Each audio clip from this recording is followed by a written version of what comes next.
Hi mommies and daddies, kakauwi lang namin and gusto ko lang i-share sa inyo kung bakit pumunta muna kami ng Iloilo bago kami nagpa-Boracay. Ang original plan kasi namin is to go to Boracay kasama yung friends and other family members namin. Pero bigla kasing naisip ko, mas mura yung flight going to Iloilo. Tapos ang dami rin nagtitrend na masasarap na kainan dito.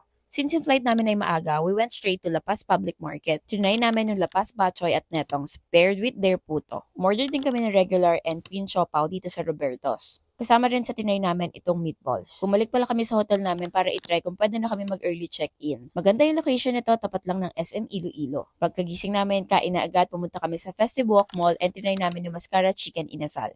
Since hapon na rin to, naglakad lang kami ng konti dito sa mall. Tapos for merienda naman, pumunta kami ng Molo Mansion. Nag-try kami ng ice cream, 2 flavors dito sa Happy Endings. And syempre, pwedeng hindi natin susupport yung mga local na nagtitinda dito like the bibingka and fishball. Plano pa sana namin mag-molo soup pero antok na yung anak ko kaya bumalik kami sa hotel. At dahil may 7-Eleven dito sa baba, dito na lang kami kumain pero nagulat ako dahil meron ditong molo soup. So ayun, the next morning, we went straight na agad sa terminal at pumunta na kami ng Boracay.